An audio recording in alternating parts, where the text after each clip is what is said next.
আসসালামু আলাইকুম সকলকে। ডিএনএ এক্সট্রাকশনের উপর ধারাবাহিক ভিডিও সিরিজের দ্বিতীয় পার্টে আপনাদের সবাইকে স্বাগতম। আজকে আমরা দেখব কিভাবে একটি ডিএনএ এক্সট্রাকশন কিট ব্যবহার করে আমরা ডিএনএ থেকে আলাদা করে থাকি। আমাদের রিসেন্ট এক্সপেরিমেন্টাল প্রসেসের জন্য আমাদেরকে ব্লাড থেকে ডিএনএটা এক্সট্রাক্ট করার প্রয়োজন পড়ছে। সেজন্য আমরা ক্যাট জিনের ব্লাড থেকে ডিএনএ এক্সট্রাকশন কিটটা ব্যবহার করব। গত ভিডিওতে আমি আপনাদের যে তিনটি ডিএনএ এক্সট্রাকশনের বেসিক স্টেপসের কথা বলেছিলাম, তার একটা ইনক্লুশন আপনারা এই স্টেপসগুলোতে দেখতে পাবেন।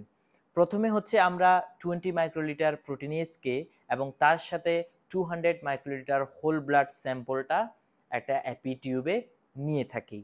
এরপরে আমরা সেখানে 200 মাইক্রোলিটার বাফার সলিউশন ডিএল দিয়ে একটু স্পিন করে দেন সেটাকে আমরা 60 ডিগ্রিতে 10 মিনিট রাখি।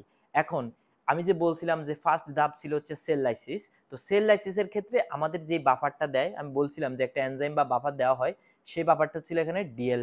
এখানে ডিএলটা একটা ডিটারজেন্ট হিসেবে কাজ করে এবং প্রোটিনেজকে এটা আমাদের প্রোটিনগুলোকে প্রিসিপিটেট করে ফেলে। এক্সট্রা যে সেলুলার প্রোটিনগুলো ছিল সেগুলোকে প্রিসিপিটেট করে ফেলে। এখন কিভাবে একটা ডিটারজেন্ট আমাদের সেল লাইসিসে ভূমিকা রাখে আমরা সেটা দেখি। আমরা যখন ডিটারজেন্টটা দেই, ডিটারজেন্টের দুটি পার্ট থাকে, একটা হচ্ছে পোলার পার্ট, একটা হচ্ছে নন পোলার পার্ট। ডিটারজেন্টটা সলিউশনে দেওয়ার পরে সে হচ্ছে আমাদের লিপিড বাইলেয়ার যে মেমব্রেন আছে সেটাকে ইন্টিগ্রেটেড হয়ে যায়, কারণ সেটা একটা হাইড্রোফোবিক নেচার আছে। তো হাইড্রোফোবিক আমরা জানি, লিপিড বাইলেয়ারের ভিতরে দিকের অংশটা হচ্ছে হাইড্রোফোবিক এবং বাইরের দিকের অংশটা হচ্ছে হাইড্রোফিলিক। তো সে হাইড্রোফোবিক অংশে সে ইন্টিগ্রেটেড হয়ে যায় এবং একটা কনসেন্ট্রেশন আছে, সেটা হচ্ছে ক্রিটিক্যাল মাইসেলি ফর্মিং কনসেন্ট্রেশন। ওই কনসেন্ট্রেশনে যখন সে আসে, সে একটা স্পেরিক্যাল শেপ স্মল একটা মাইসেলি ফর্ম করে। মাইসেলি যখন ফর্ম করে সে কি করে, সে লিপিড মেমব্রেনের একটা অংশ পুল আউট করে তার মধ্যে নিয়ে আসে। যখন আমরা এই মাঝখানে যে অংশটা ছিল সেটা সে পুল আউট করে তার মাইসেলি ফর্মেশনের সময় সে সেটাকে তার মধ্যে নিয়ে গেছে। যেহেতু সে লিপিড মেমব্রেনের একটা অংশ পুল আউট করে তার মধ্যে নিয়ে গেছে, যার কারণে সেখানে লিপিড মেমব্রেনটা র্যাপচার হয়ে গেছে। এইভাবে আমাদের আমরা বাইরের সেল মেমব্রেন বলি কিংবা হচ্ছে আমাদের যে নিউক্লিয়ার মেমব্রেন আছে তার কথাই বলি না কেন, দুটোই হচ্ছে এভাবে আমাদের ডিটারজেন্টটা আমাদের ডিগ্রেড করে ফেলে। বাপারের পাশাপাশি এখানে টেম্পারেচারটা ইনক্লুড করা হয়েছে যাতে করে আমাদের এই লাইসিস প্রক্রিয়াটা আরো বেশি ফ্যাসিলিটেট রেটে হয়ে থাকে।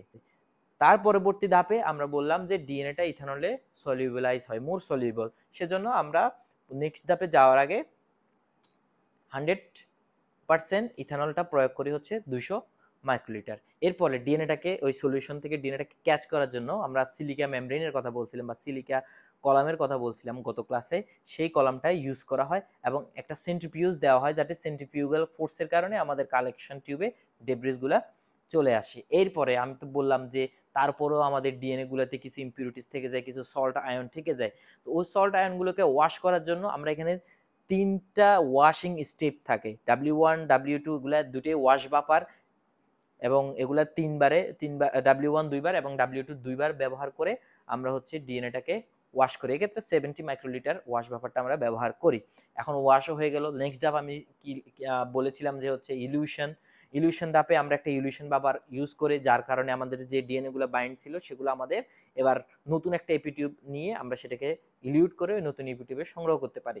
শেষ ধাপে আমরা 30 থেকে 200 মাইক্রোলিটার ইলিউশন বাফার দিয়ে ডিএনএটাকে ইলিউট করি। এখানে বলা বাহুল্য, আমরা যদি হাইলি কনসেন্ট্রেটেড ডিএনএ এক্সট্রাক্ট করতে চাই তাহলে সেক্ষেত্রে আমাদের একটু ইলিউশন বাফারটা একটু পরিমাণে কম দিতে হবে। আর যদি আমাদের ডিএনএ সলিউশন বেশি পরিমাণে লাগবে সেক্ষেত্রে কনসেন্ট্রেশন আমাদের মোটামুটি রেঞ্জে থাকলেও চলবে, সেক্ষেত্রে আমরা ইলিউশন বাফারটা বাড়িয়ে দিতে পারি। সেজন্য এখানে আমাদের একটা রেঞ্জ রাখা হয়েছে 30 টু 200 মাইক্রোলিটার। এরপর যখন আমরা ডিএনএটা নিয়ে ফেলবো, এক্সট্রাক্ট করে ফেলবো, তখন সেটাকে আমরা স্টোর করব হচ্ছে -20 ডিগ্রিতে ফর লং টাইম প্রিজার্ভেশন। আশা করি প্রসেসটা আমরা বুঝতে পারছি। খুব শীঘ্রই আমাদের ব্লাড স্যাম্পলগুলো আমাদের হাতে এসে পৌঁছাবে। আমরা ডিএনএ এক্সট্রাকশনের প্র্যাকটিক্যাল প্রসিজারটা আপনাদের সাথে শেয়ার করবো ইনশাল্লাহ। ততদিন সুস্থ থাকুন, ভালো থাকুন, দেখা হবে খুব শীঘ্রই।